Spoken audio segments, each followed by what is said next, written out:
Well, triple bottom line traditionally is not revolutionary thinking necessarily. It's just revolutionary when companies kind of implement it. But the thinking has been around for a very long time, which is companies that expand their spectrum of how they gauge success. So we all grow up understanding that a profitable business is successful, and if you're more profitable, you're more successful. So triple bottom line companies expand that spectrum on how they gauge their success by including people and planet. By the mere existence of their product or service, how they impact people and planet. To be a great triple bottom line company, you have to also be able to scale them. As you grow, you have to be able to scale the ways in which you have the positive impact on people and planet.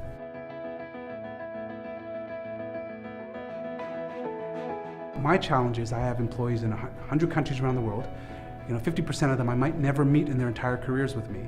Yet I need them to wake up every morning, love their job, work really hard, reach their potential in their lives, and deliver on a very, very aggressive brand promise that's dictated by kind of a crazy entrepreneur that has all these great ideas, but it has to be executed in the field.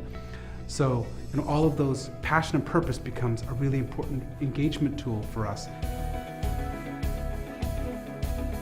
Happy people drive performance, they drive customer satisfaction, they drive staff retention, they attract the best people. All of those things kind of add up to winning teams and high performance companies and great companies that that are successful and outpace their competitors.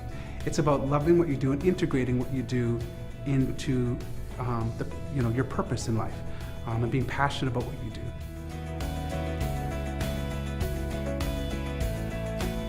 Well, it's important to understand that it's about sustained happiness, right? As opposed to momentary happiness that we all achieve when we get a new pair of shoes or get a new car or get a new house, and you achieve that momentary happiness. And so, our society is built on people stringing lots of moments of happiness together to feel happy.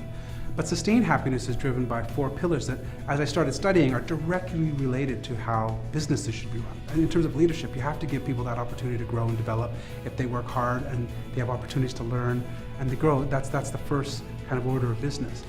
Being part of something greater than yourself. No matter what job you do, that there's a greater purpose and understanding.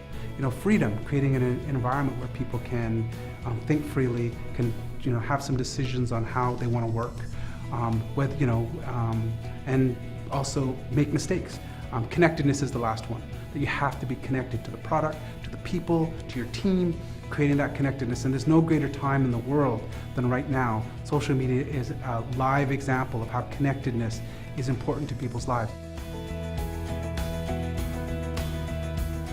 Well, traditionally leadership has always been that the leader stands in front of his group and leads them into battle, that kind of Henry V kind of leadership. But in today's social world, it's about nurturing your first followers. Leadership today is about creating a movement around your idea. I mean, when you look at Apple, Steve Jobs was a unique CEO that put new products in front of people all the time, where he said, you've never thought of this, but you're going to love it.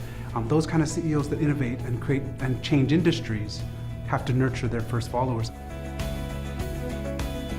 I think sometimes you have to be, at the bottom or near the bottom before you can rebuild and reinvent yourself.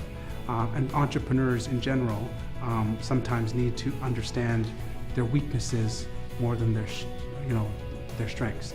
And building those teams. In order to do that, I shouldn't say sometimes, most times you need a bit of failure in order to be successful.